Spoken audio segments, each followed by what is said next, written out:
wonderful to be here. We're here in Dumbo in Brooklyn at the A.I.R gallery. And thank you for inviting me to collaborate with you. Your work is so profound and so engaging and interactive that there's so much to explore together. And I'm really glad to have this conversation with you. So tell us a little bit about how you came upon what you came upon with this art, with using one medium. I think it's a matter of having the time to develop as an artist for half a century and being very interested in how art fits into the context of its time. So as I look back, one explanation really is that I'm half analog and half digital, and my analog roots created paintings for walls, which can be seen as product, but my digital self is more involved in experience and process. And so now I've got it down to the most elementary pieces of the work.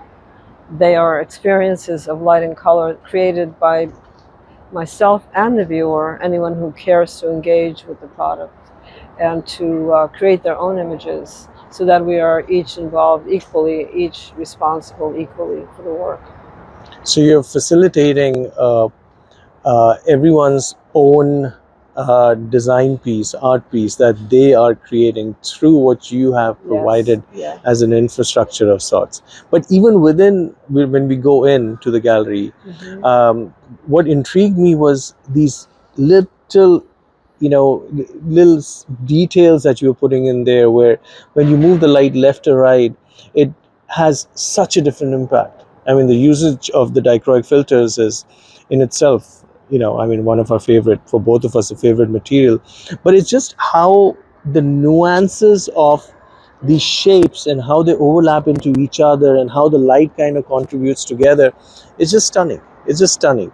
And I can't wait for us to go in. But what inspired you on all these nuances?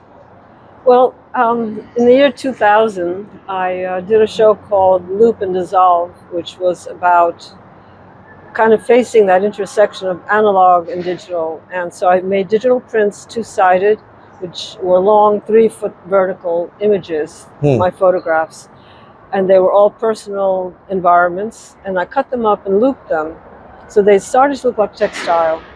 And ever since then, I have been going back to the idea of these loops, how soft material can hold a shape and also dissolve at the same time. Ah, lovely. So that it has to be just the right material. And this material seems to do that. So I can make forms that are not flat, they're relief, and which allows the space for the light to take over. And so I've done a lot of work with these shapes as sculpture and different materials. But this is the first time I've tried it with this kind of dichroic colored material where there is no control over color except the way the light will express it. And so I feel it's much more reflective of the time we live in, where uncertainty is a very big kind of driving word for me, and also taking advantage of accident and co-collaborating with light, with people, animals, plants. A whole new way of working as an artist from the way that I was taught as an analog artist. So I've accepted the new world, and this is the outcome. And you provided inspiration for all of these youngsters who are, getting into the art world, or aspiring artists, in that there are other ways to do it, that is not just digital, when you can combine the ancient wisdoms of color, and a dichroic film, which we know has existed in nature forever, right? As a natural phenomenon, and you're able to show them with the mobile phone, cell phone, flashlight, how things can change. That was very important to me, that they become aware of the power of the tools we're each responsible for, that something as playful as a cell phone and the selfie is actually a very serious topic. And it can do great beauty, great harm, and great good. And it's up to each of us to discover how to use it, because now we each have the tool. And I think that is the major change now. So Love that it. was very Love important. it. Love it. We were speaking a little while ago outside about your journey and how you were almost, for a person viewing it, effortlessly make these shapes, which when I was here a couple of weeks ago and playing with it myself, I couldn't, it was one of those moments where every time I did something, I was like, wait, did you see that? Wait, did you see that? Wait, did you see that? So it kind of becomes almost an inward journey of what is being revealed for you, but you've given us this filter, this medium, right, of playing with it. So if I wasn't in this selfie, Instagrammable kind of post and just use this as an introspective journey, I find that every nuance of it has the capacity of telling me something more, and maybe the next time I come in, I won't be able to capture that moment. So in that, the whole temporal dynamism, which we see within Mother Nature, is so beautifully impacted in this gallery space here. And I see that you were talking to me about reweaving time and your exhibition in 2001, but the leap over the last 20 years into this material and the color psychology, that's gone into it, is a very intriguing topic. And, love to hear more from you on that. Yeah. Well, I'm delighted that it stirred such important questions for you, because I consider myself an artist researcher, and the questions are really important to me as well. And you were able to recognize that they're built into the work. One that comes to mind is my sense of abundance, that we are now in a historic moment of recognizing abundance for all of us, perhaps. And I think that at this time we are very bad at managing abundance, because we are more familiar with scarcity, with closed loops instead of open ones. We're not very good at making choices. And I wanted to understand that for myself and to demonstrate it for others by giving them a beautiful experience where you can't hold on to anything. You can only find a part that you like and then find another and another and another. And suddenly it leads to other questions, which I'm hoping that others will bring to the table. Like, what does this do for us to have so many choices? Each one is beautiful. What does this mean? What is it telling us? And how do we manage this? That's why I had to break every rule as a gallery artist. There's no list of titles or sizes or price lists or materials, because all of that is up for change. It's not stable. It's not stable, yeah. No. And there's a beauty in that maybe we need to explore and accept now as we head towards very difficult questions of how to survive as a species. Because I think we're very bad at handling abundance.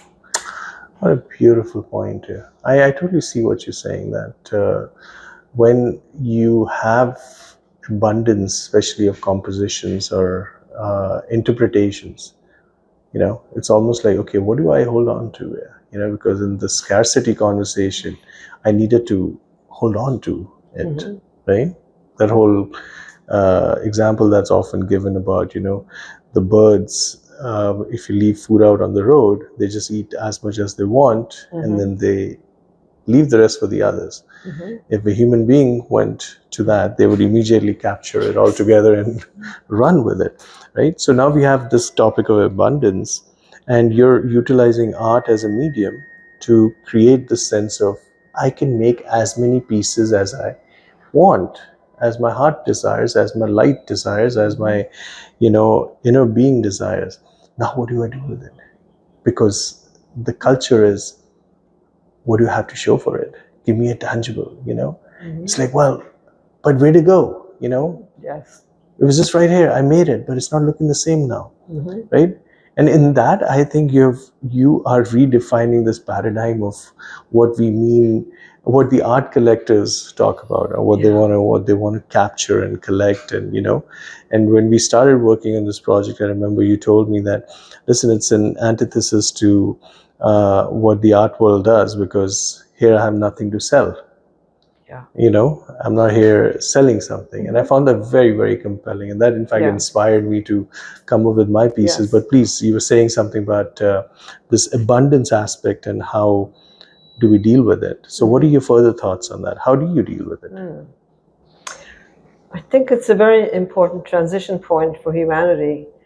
And it's happening, I think, in many places now. People are questioning their responsibility to all life forms and all cultures, and not following the path we already have been on in the last century and the century before, and possibly even before that. But as an artist, there are particular questions that I have to struggle with, and some of it is legacy or cultural legacy. And is that embedded in objects, or is it embedded in ideas, or what do we give to each other over time? And we don't really know that. We don't think about it or talk about it enough. So I think, when I look back on my production of work in the last 50 years, I think it's kind of embedded the transition of my generation from analog to digital, and all the issues that came up for me because of that, around property, about ownership, about the economy. And, I've been watching the way our words have been changing, where when I was a young girl, the word citizen was used to describe people, and then it was customer, and then it was consumer, and now it's user. And so if you look at the progression of that, so say it again: citizen, customer, consumer, user. Yes. And so I feel that we kind of, if we don't watch it, we're turning into consumption fiends, where we're consuming every single day. We're hit with shopping. And I love shopping, but not every single day. Right. And so we used to have like two or three. How much is enough? And questions of scale.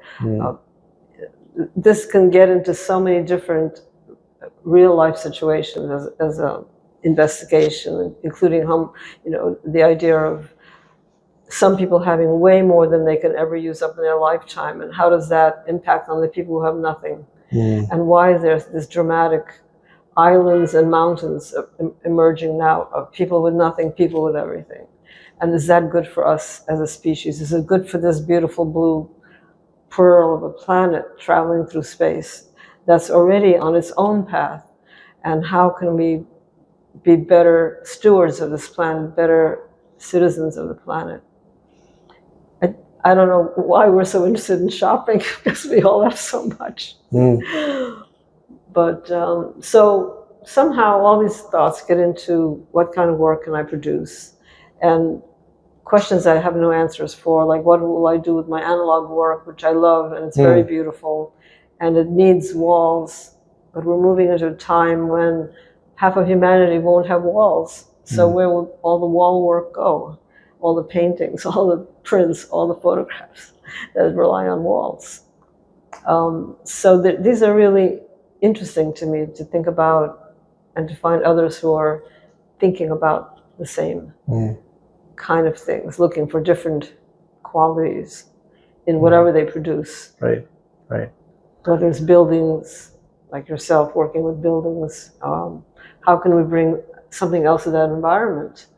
And your desire of using light in that space makes perfect sense, because that's what these walls can have a rationale for existing, because they reflect light.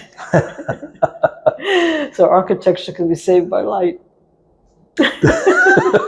I think so. Yeah, it can be definitely augmented, in certain cases saved. I mean, on a lighter note, we say that light is the cheapest construction material that you can use. And the most ignored. Most ignored, and the highest return on investment, and so on and so forth. But looking at your work and having connected with you many years ago on Dinshaw's work, of syntonic optometry, one of the things that I've been working on very extensively, I would say for almost 15 years now, out of my professional career, is to look at how light and color and even sound, frequencies of sound can actually impact a change towards engaging with the built environment, not in the way that we have the doctrine has been what kind of materials, what kind of finishes, how expensive is it, and what do you want to show. But nobody's really said that, listen, does it really humanize the space? So we utilizing light, color, sound to humanize our environments. What does humanize mean? It's quite simple, right? I mean, so far we've been talking about conceit and architectural ego and shopping and possessions and clients wanting to showcase, an ostentatious kind of display of material selections or whatever they, money could buy. But nobody really said that people living there, or experiencing the space, whether they want that, because the agenda is then written by the people who had the money, who are writing the checks. I'm not faulting it. I'm just saying that maybe we got to take a small little pause and say, how do we humanize the space? Now, the synergies between your work and my work, and of course, big thanks to Vibhor, a great friend of mine, sculptor who, loaned me these sculptural eyes that I wish to use as a statement on the whole concept of how do we perceive the world? What are the filters that are introduced in our life? As we perceive the world, we have the right brain and the left brain. And Dinshaw's work, as both of us know, and those of you who are watching, look it up, syntonic optometry. Dinshaw, his full name is Dinshaw Gariali, but now his son, Darius Dinshaw, writes books on what his father used to do. So that work, mainstreaming into architecture, built environment, so that you can humanize spaces, humanize it, make the spaces more for human beings, so that they can thrive and be the best versions of themselves in that space, as against the display, coming from a scarcity conversation, displaying. Now that we don't have scarcity, what's our way out of dealing with abundance? Well, how much money can I throw at this? But is that the right answer? That's right. And exploring that through light, color, and sound has been quite unique as a journey. And meeting an artist like you who has actually utilized that in the subtlety of, we'll go into the gallery now, and the subtlety of how you made the folds and, the reweaving time piece work that you did in 2001.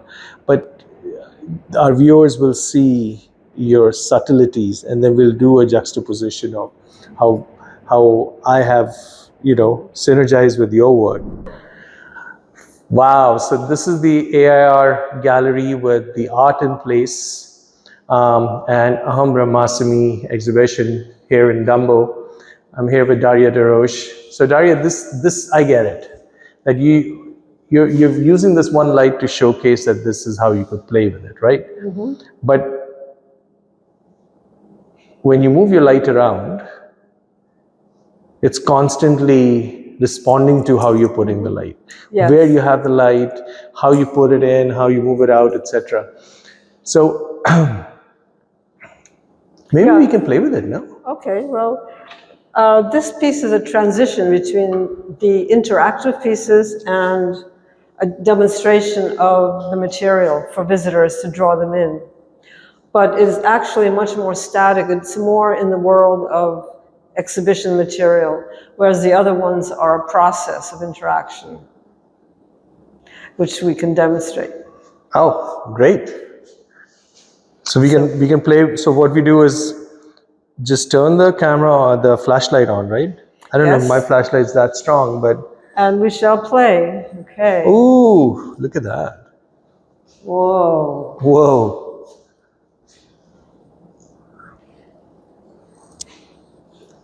Just exploring each piece is different every time you try to find new shapes, new colors. And you can't really hold on to any of them. Well said. You can only move and look and search. So it's about asking questions and not holding on to an answer, I suppose. Look at this. Look at this. Beautiful Look at how beautiful this is. Wow. It's a transmitted light. That's beautiful. Yeah, it's a transmitted light with the reflected light because we're using the dichroics, right? And every piece manipulates their light differently. Every player illuminates differently depending on their search level, their interest in searching. I gotta try that one too.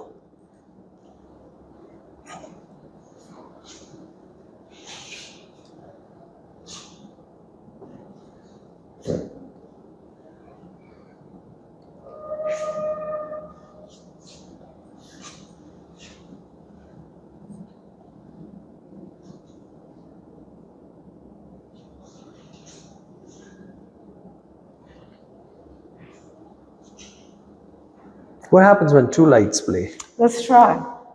It might, I don't know. What happens?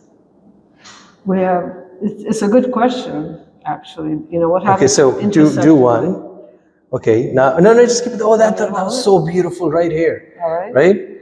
Now, if I come in, am I diluting it? No, it really depends on where the light's coming from. You could take turns changing it. Yeah. There you go. Such an essay on life, right? Yes. And if I'd come in this way, I'm diluting your efforts. If I'm working in conjunction with you. That's right. So you can build on. So, this is originally designed as lateral chromotherapy. The lights are supposed to come from the top, and you were supposed to be in a shower of light. Then things happened on this installation where we couldn't put the lights on the top because of some structural issues. But there have been happy accidents that have happened with the collection of light. So the theory behind this is that this is your prism on life. This is your filter on life, right? What's happening is that it's taking the stimulus and giving you these beautiful patterns if you wish to see the beautiful patterns, right? But it's never really the creator of the light. It's a reflector of the light. And in the duality that we have what's called the lateral chromotherapy, right? That you have the two parts of your brain that are activated by your two different eyes. And we are trying to feed a different stimulus to each so that you can create a series of like healing patterns that will then impact a change in your brain chemistry through light, color, and sound. What we usually say is sit back in a space where you can see both of them together, and we are taking it back now so you can see the two of them together, and sit on this bench and just soak it in. And you see through the little blinds, curtains on what's happening beyond your space, beyond your immediate frame of reference, as a constant reminder that things will keep happening outside, right? And then you would have a stimulus of color coming in, then you may have a stimulus of different intensity of light and sound and so on. And then every once in a while, somebody or something will come around and do this, and you're like, that wasn't me. And now you're just reflecting what has been thrown at you, right? Look at the patterns on the ceiling as well.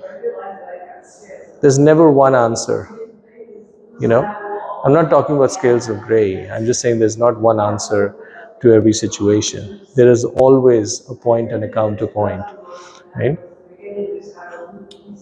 Many layers of analysis that can go into this, and this is designed as a 18-minute sequence where you are going through these cycles of colors, and after 18 minutes what we are hoping that this will achieve is recircuiting of the brain to deal with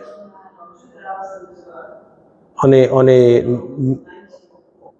a physiological aspect, deal with what stimulus that you have, but on a more philosophical construct, to be able to analyze that you are just a reflector of the big play of light. Over the last month, I noticed the subtlety in the way the color changes because of surface. Yeah.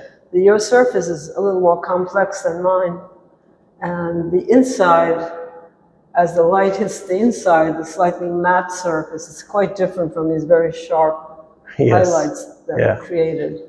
Very interesting. Also, the ceiling has been quite fascinating because the color seems to separate up there. Yeah, it's happening because of the diffraction grating, and I have to say that the shape and the choice of how it's working, a lot of credit goes to my friend Vibhor Sogani, who's a great artist friend of mine that we work together often. Wow. Yeah. And I saw a little child playing with this one time with his hand. He was playing with it. Yeah. It was very sweet. Yeah. But you see what's happening up on the top, right? That's what a diffraction grating does. That's sort of the way that my material diffracts as well, I think. Yeah. So as I was telling you, which is just by the way, that all of that was actually to be happening on you, right? Because the light was supposed to be above. Really? But, so you're under it when it was a shower of light, but that didn't work out on this project. No, that's true. These galleries have serious limitations. But I'm sure we'll have another opportunity. Yeah. Yeah. Well, that's why art in context is so important. I like the way it goes right through your skin. Like the hand. Look at how beautiful that. So many beautiful tones in there. Well, it raises a question for both of us, I think, about materiality. What is the role of materiality? Right. And if it is not about what we spoke about earlier, it's not about having as much as you can possibly fit into yourself, then what is the new role of materiality for us? How can we have a better relationship with it than we have right now? And how can we have it inform us?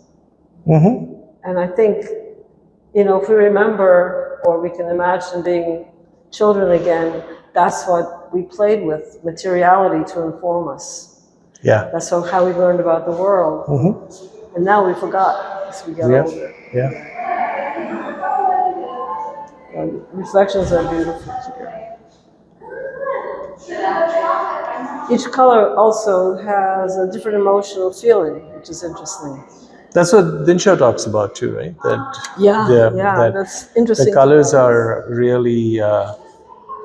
That's what they. I mean, the whole concept of us being beings of light and beings of color, comes through here. That each one of it is going to connect with you emotionally.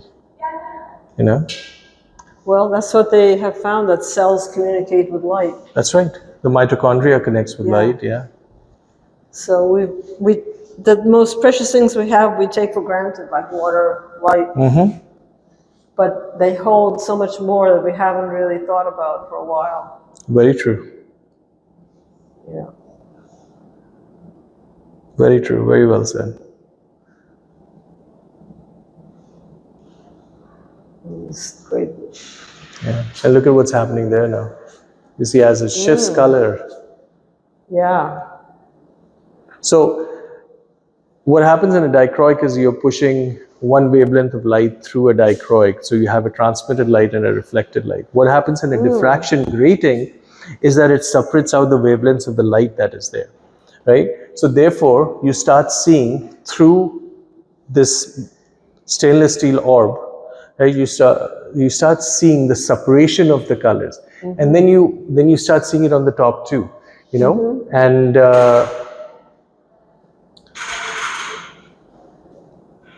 you can see that on the ceiling as well, right up there. Yeah. Yeah. It would be interesting to see how this is expressed in different environments with different objects. Yeah.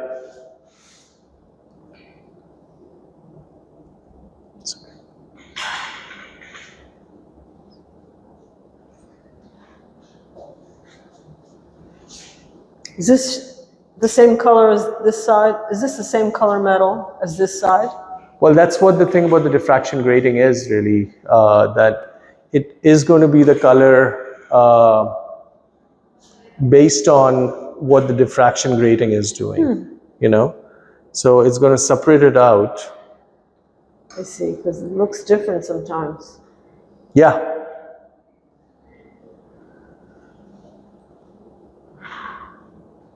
Yeah, the patterns, look at this.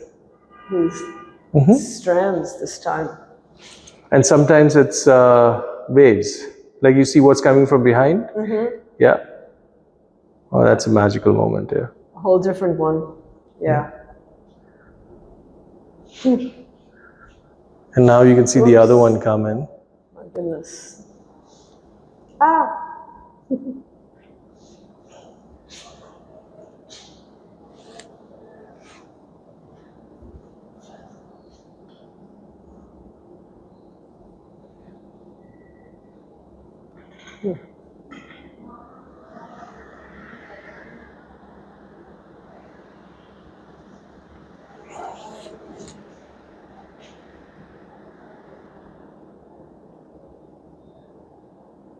You're creating your own aurora borealis. You're creating your own northern lights.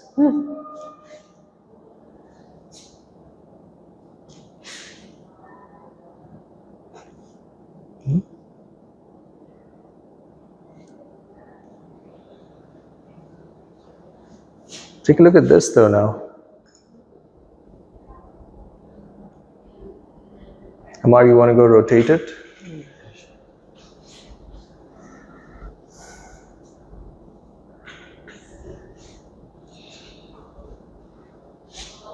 Yeah. That's good, that's good.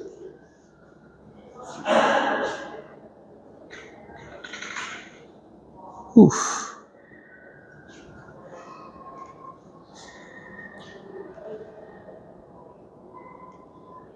That's young Amar Rasai putting in a lot of energy into rotating it. Right, Daria?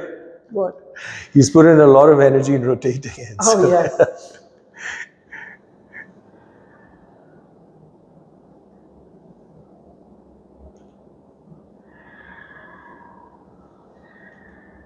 That kind of becomes an essay on your reality. Now, the work I've seen you online, they were kind of mock-ups of big rooms. Yeah. So you didn't have an object like that before. No, the whole room was an object. Okay, so is this the first time you've used an object? First time we're using an object like this. Oh. There we have two pyramids, which bounce off each other. Oh, okay. And you're in a light shower, what I was describing earlier. So this is the first time that, based on what you were doing with the art of place, and I wanted to explore the concept of Aham Brahmasmi, so we started exploring this aspect of it.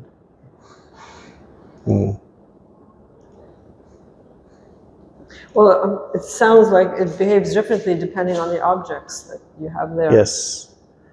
It behaves differently on the people that are in the space, Really? Wow. Yeah, it behaves differently in how you look at it, how you're located, what your viewing angle is, what the beam distribution is.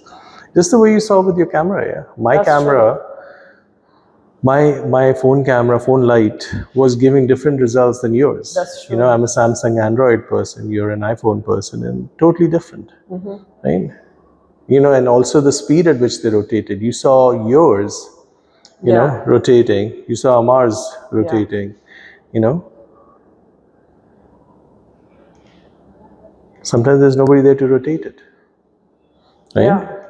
And that's when you have the somebody opens the door up and it moves. Yeah. So there are many layers. When we put this in the installation, we have 9 elements, right, which includes sound and projection, right? Here, there is a peaceful grace to it, Yes. in how it's responding to everything around it, right? It's true, it is. You have to really slow down and pay attention. Yeah. And like you were saying, you can't really capture it. Yeah. Of course, we have this we're going to have it on our show, we're videotaping it, and etc. But that moment on how it connects with you, there is the light, there is the object, and then there is you. And then there is a space. And then there is the time at which you saw this. That's right. And what's happening out What's there, happening outside.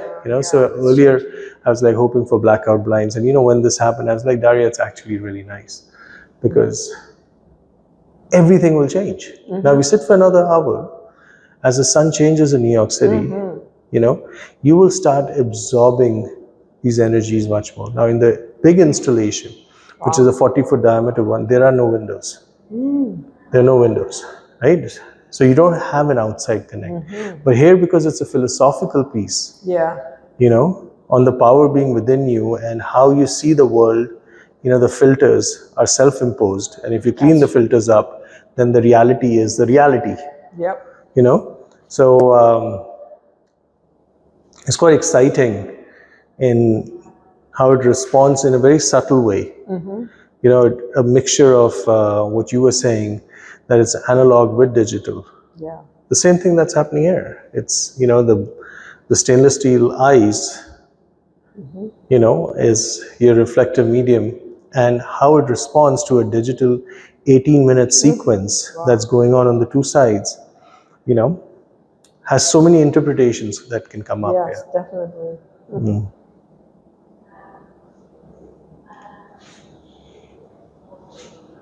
Yeah. So Right?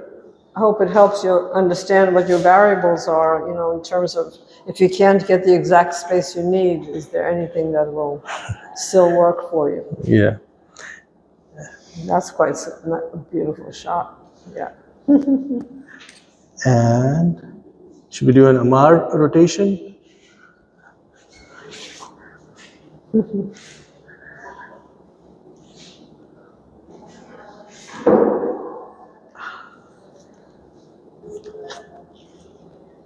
Right?